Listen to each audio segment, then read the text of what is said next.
ढूंढोगे तो हर मोड़ पर मिल जाएंगी लाशें, ढूंढोगे तो इस शहर में कातिल न मिलेगा। नमस्कार, मैं हूं शिव पांडे और इस समय हमारे साथ में है वरिष्ठ पत्रकार भालचंद्र पांडे जी, वरिष्ठ पत्रकार शीतला तिवारी जी और वरिष्ठ पत्रकार हमारे वरिष्ठ पत्रकार सर्वेश दुबे जी। इन सबसे बात करेंगे आज हम यूजीसी के मुद्दे पर।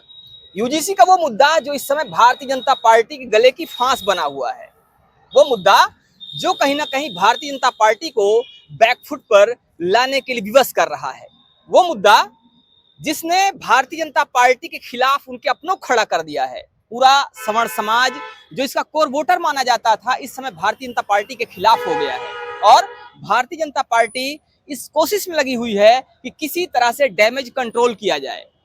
तो इसी मुद्दे पर बात करने के लिए हमारे साथ में है सभी वरिष्ठ पत्रकार। इनसे हम जानेंगे, समझेंगे और जानने की कोशिश करेंगे कि आखिर इस विषय पर इनकी क्या राय है।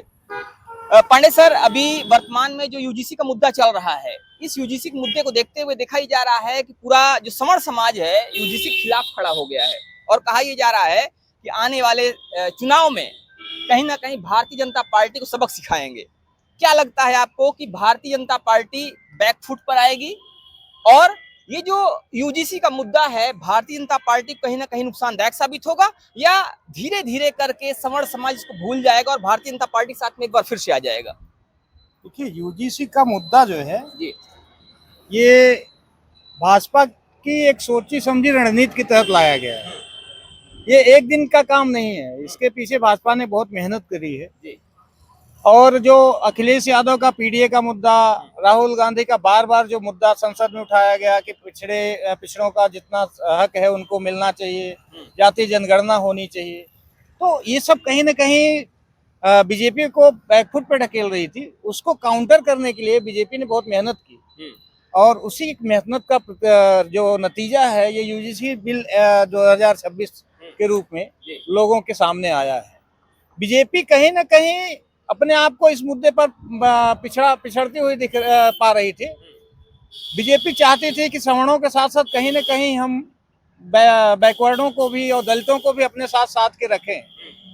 ये है कि बीजेपी कहीं ना कहीं आकलन करने में या बीजेपी को ड्राफ्टिंग करने में कहीं ना कहीं चूक हुई, जो ये यूजीसी एक्ट बिल 2026 के सामने तो आप ये कह रहे हैं कि कहीं ना कहीं बीजेपी ने गलती की है और जो ड्राफ्टिंग हुई है वो ड्राफ्टिंग मिस्टेक से भरी हुई है, जिसकी वजह से यूजीसी के मुद्दे को लेकर भारतीय जनता पार्टी को बैकफुट पर आना पड़ सकता है और इससे नुकसान भी उठाना पड़ सकता है।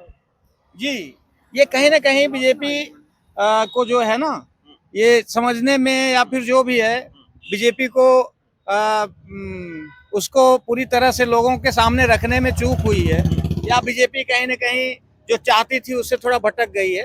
ये जो इसका प्रतिफल है, ऐसा आया है। तो बीजेपी कहीं ना कहीं थोड़ा सा चूक कर गई है या अपने मुद्दे से भटक गई है? जो मुख्य बिंदुओं को ध्यान में रखा जाना चाहिए था उस मुख्य बिंदु को ध्यान में नहीं रख पाई है। हमारे साथ तिवारी जी हैं। तिवारी जी भी राजनीति के काफी मंझे हुए खिलाड़ी हैं, राजनीति पर बड़ी बारीकी से नजर रखते हैं, तो इनसे हम समझने की कोशिश करेंगे कि आखिर इस मुद्दे को लेकर इनकी क्या राय है। तिवारी जी, क्या कहते हैं? यूजीसी का ये मुद्दा इस समय भारतीय जनता पार्टी गले की फांस बनता हुआ दिखाई दे रहा है। जिस तरह से यूजीसी को लेकर सवर्ण समाज लगातार आंदोलन कर रहा है, यूजीसी के मुद्दे को लेकर सवर्ण समाज लगातार कहीं ना कहीं मुखर होता दिख रहा है। अभी दिल्ली में 8 मार्च को आंदोलन हुआ, हालांकि उस आंदोलन को कहीं ना कहीं भारतीय जनता पार्टी ने एक तरह से दबाने की कोशिश किया, लेकिन अभी भी वो मुद्दा दबा नहीं है और उस मुद्दे को लेकर देखा ही जा रहा है कि लगातार लोग विरोध प्रदर्शन करते हुए नजर आ रहे हैं। और आने वाली 18 तारीख को, 18 मार्च को एक बार फिर से राजस्थान के रामलीला मैदान में इस मुद्दे को फिर से उछालने की बात की जा रही है। क्या कहना है आपका कि क्या चीजें निकलकर सामने आ सकती हैं इसके विषय में आने वाले जी? कुल मिला के आप ये समझ लीजिए कि हमारे पांडे बड़े भाई ने बताया ये बात कि बीजेपी कहीं ना कहीं रास्ते से भटक गई है। बीजेपी भटकी नहीं है, बीजेपी न रास्ते से भटकी है, न बीजेपी यह भी जान रही है कि ऐसा है कि यार हम ये चीज यूजीसी जो कर रहे हैं, दरअसल नींद में ये लोग नहीं है, ये लोग सब हैं। लेकिन एक चीज पांडे जी मैं आपको कहना चाहूंगा कि गोस्वामी तुलसीदास जी एक लाइन लिखे हैं, भाई गति मोर छछुंदर केरी, और उसके आगे वाली लाइन आप थोड़ा सा बता देंगे तो जो है क्या बोलते हैं, उगलत निगलत प्रीति घनेरी। पांडे जी, मतलब हमारी गति जो है छछुंदर और जो है उसका जैसे हो गया है। अब अगर ये निगल लेते हैं तो भी दिक्कत है, उगलते हैं तो भी दिक्कत है, दोनों तरफ से दिक्कत है। ये बीजेपी वाले अब इनके दिमाग में ये है कि अगर हम हाँ कहते हैं तो भी दिक्कत है, जी। ना कहते हैं तो भी दिक्कत है, ना कहते हैं तो सवर्ण नाराज होता है, हाँ। हाँ कहते हैं तो उधर जो है ओबीसी नाराज, एसटी हाँ। एसटी। तो कहने का तात्पर्य ये है, हाँ। इनके दिमाग में ये था जी। कि ये जो आपका खासकर ब्राह्मण, ये जो सवर्ण है, ये जाएगा कहाँ, कहाँ जाएगा, ये तो खाली कमल देखेगा, कमल तो उसी का है, नाम से बदनाम है, कमल तो उसी का है। अब हमको जो है पटाना है एससी एसटी और ओबीसी को, और हम मंच पर ताकि ललकार सके कि ऐसा देखिए हमने ये चीज लाया। अब वहां सवर्ण कह रहा है कि आजादी के बाद सबको मिला क्या, केवल 10% ईडब्ल्यू, भैया एक काम करो यहू ले लो। अब आप लाए क्या लाए, तो आप जो है यूजीसी लाए।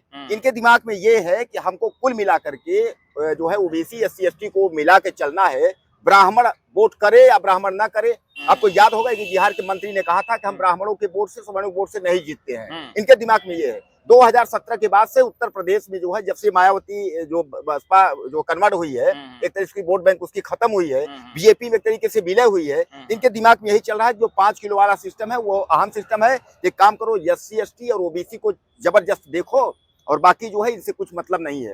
अब सबसे बड़ा समस्या ये है कि जो सुप्रीम कोर्ट ने जो है इनसे सवाल पूछ लिया है, वह पांडे जी 19 तारीख को इनको जवाब देना है, और इनकी जो है परीक्षा की जो घड़ी है वो आ गई है। अब नरेंद्र मोदी यानी केंद्र सरकार को जो है यह कहना होगा कि ब्राह्मणों के पक्ष में यानी सवर्णों के पक्ष में। अच्छा, सबसे बड़ी बात पांडे जी इसमें ये है कि मैंने कई बार पांडे जी मैंने ये कहा है कि लोग ये कहते हैं कि सवर्ण, अब सवर्ण में लोग ये देखते हैं सवर्ण में केवल ब्राह्मण और ठाकुर, लोगों को बाकी को सवर्ण नहीं। जैसे हिंदू की कहीं बात आती है तो ब्राह्मण और ठाकुर, बाकी हिंदू मतलब नहीं। तो कहने का तात्पर्य यह है कि आज जो है उत्तर प्रदेश के फतेहपुर में जिस तरीके से इसी पर घटना हो जाती है एससी एसटी एक्ट को, हालांकि पांडे जी एक्ट तो बहुत पहले से है एसटी की, लेकिन जब से यूजीसी आया है एससी एसटी एक्ट जो है इसको जो है टानिक का काम कर दिया है, चमनप्राश का। यानी मतलब ये जो है यूजीसी आने के बाद से एससी एसटी एक्ट चवनप्राश तेजी से होना शुरू हो गई है, एकदम बिल्कुल मोटा हो गया। ये चवनप्राश जो है खा के मोटा हो गया, समझ लीजिए। अब उसके बाद एससी एसटी एक्ट जो है वो मजबूत हो गया है यूजीसी से। और पांडे जी अगर समय रहते अगर इसका इलाज नहीं कर दिया गया, अब ये फुंसी है और ये फोड़ा बन जाएगा, क्योंकि सवर्ण जो है बहुत नाराज है, समझ लीजिए। सवर्ण तो इतना नाराज है, वो कह रहा है कि हमको जो है अगर यूजीसी अगर लाते हैं ये संशोधन नहीं होता है तो कुल मिला के हमको बीजेपी चाहिए ही नहीं। क्या लगता है आपको क्या कि वनवास में बीजेपी जाने वाली फिर?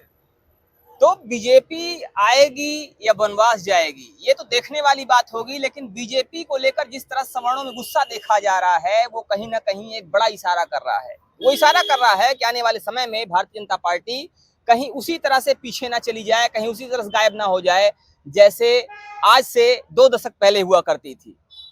भारतीय जनता पार्टी का झंडा उठाने कोई तैयार नहीं होता था, भारतीय जनता पार्टी के टिकट पर चुनाव लड़ने कोई तैयार नहीं होता था। ऐसी भी स्थितियां उत्तर प्रदेश में ही देखी गई हैं। तो वर्तमान समय में जो विरोध देखा जा रहा है वो कहीं ना कहीं पर फिर से इशारा करता हुआ दिखाई दे रहा है। आपका इस विषय में क्या कहना है? हमारा ये कहना है भैया, यूजीसी को लेकर के बीजेपी को इसमें सावधानी बरतनी चाहिए। वो अपने हिसाब से अगर हैंडल नहीं करेंगे तो आगे का भविष्य उनका बहुत गर्द में जाएगा। जी, तो आने वाले समय में भारतीय जनता पार्टी का भविष्य कहीं ना कहीं एक बार फिर से टकराव से भरा दिखाई दे रहा है, बिखरता हुआ सा दिखाई दे रहा है, क्योंकि इन्होंने जिस तरह से वोट बैंक को साधने के लिए एक नया कानून लाया है, स्थिति कुछ वैसी हो गई है कि आधी छोड़ पूरी का धावे, आधी मिले ना पूरी पावे। स्थितियां कुछ वैसी दिखाई दे रही हैं, क्योंकि एक तरफ इन्होंने जो इनका कोर वोटर है उसको नजरअंदाज किया और दूसरी तरफ इन्होंने कहीं ना कहीं उस वोट बैंक को साधने की कोशिश किया जो इनका था ही नहीं, और जो मुख्य वोटर था वो वोटर इनसे नाराज हो चुका है। वो मुख्य वोटर इनसे कहीं ना कहीं एक बार फिर से बिखरता हुआ सा दिखाई दे रहा है, नाराजगी में इनसे दूर जाता हुआ दिखाई दे रहा है। फिलहाल आने वाले समय में क्या होगा ये देखने वाली बात होगी, लेकिन वर्तमान स्थिति कुछ ऐसा बता रही है कि इनको काफी मुश्किलों का सामना करना पड़ सकता है। फिलहाल इस पर आपका क्या कहना आप भी हमें जरूर बताइएगा। बने रहिए हमारे साथ खबरों का अपडेट के लिए। जय हिंद।